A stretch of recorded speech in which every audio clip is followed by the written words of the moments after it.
Hey, salut tout le monde, c'est Martin de ML Outdoors. Aujourd'hui, on va parler équipement de pêche. Depuis l'année passée, j'ai décidé de commencer à upgrader mon kit de pêche. Ça veut dire racheter des cannes et des moulinets pour avoir un peu plus de choix dans l'action et dans la configuration de mes moulinets. Donc, je suis allé dans le côté Musky Pike et j'ai acheté aussi une canne à pêche pour le doré, le chigan, puis les autres espèces un peu plus petites que nos brochets.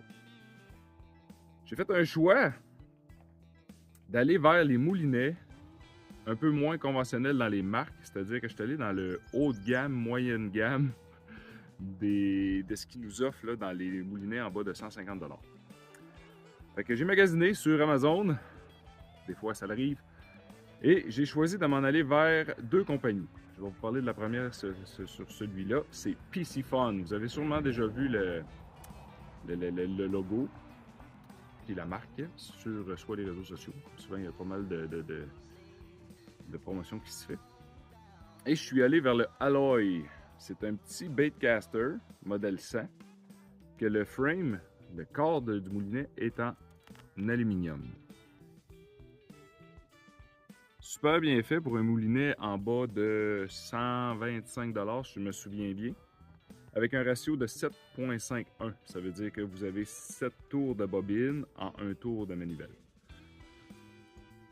Ce qui est bien avec ça, c'est qu'on regarde la qualité de la conception de ces moulinets-là, puis on se rapproche quand même assez vite des moulinets haut de gamme à 300, 350, 400 $. J'ai quand même acheté l'année passée un Okuma Komodo SS modèle 300, grosseur 300, que les composantes sont toutes en stainless steel à l'intérieur. Donc côté durabilité, c'est sûr que c'est mieux.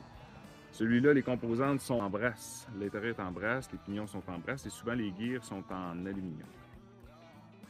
Fait qu'on va le tester, on va le mettre à l'épreuve un peu quand même, on va voir qu'est-ce que ça donne. Puis les autres qui le considèrent, vu que le frame est en aluminium, ben ça serait bon pour ou tolérable pour l'eau salée. Vous savez que j'ai été dans le sud l'année passée, l'hiver passé, je veux dire, puis j'ai pêché, j'ai amené mon stock de pêche, donc j'ai encore dans la tête d'y retourner et d'aller pêcher là-dessus. Côté canne, pour mon petit côté doré à Chigan, je suis allé vers la compagnie Docket, qui sont distribués par les Leurre et Appât Distinction ici en Abitibi. Donc, si vous êtes intéressé par les cannes Docket, c'est les gars à aller voir.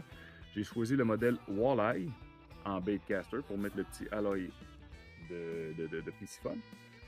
Puis, j'ai choisi une longueur 7 et 10 avec une médium action pour avoir un petit peu plus de flex, dépendant de ce que je vais utiliser, au lieu d'avoir un ultra fast, juste le tip. Donc, pour les leurres comme les crankbait, puis les marcheurs de fond un peu, vous allez avoir un peu plus de suivi comme ça sur votre leurre au lieu d'avoir juste un petit bout qui vous donne l'effet de l'action du leurre.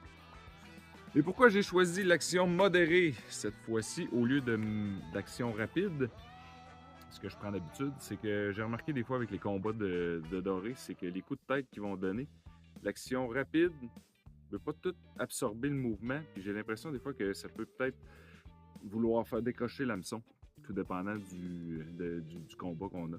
Tandis qu'avec l'action modérée, il va y avoir un meilleur suivi des coups de tête durant le combat du poisson. Donc, la Docket série Walleye. J'attends aussi un autre Docket, une crankbait avec un télescopique, parce qu'elle aussi est télescopique, mais juste dans le manche. Fait qu'on réduit un peu la longueur de la canne. Ça reste des cannes quasiment one piece, fait que c'est long quand même à porter dans le bateau. Mais l'action est là.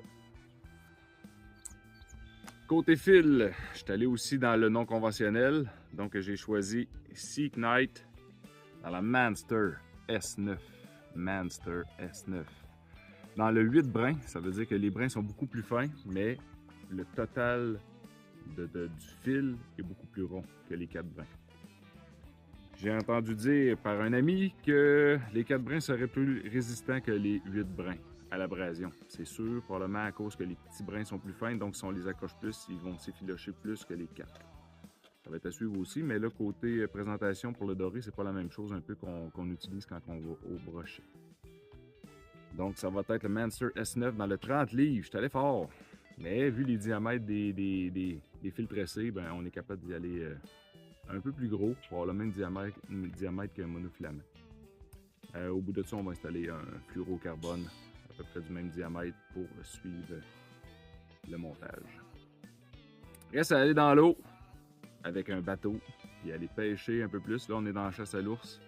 Fait qu'on mix up un peu. Là. Les soirs, je réussis à les caster pour le brochet. J'ai pas encore monté la canne d'oquette. Ça va être dans les prochains jours.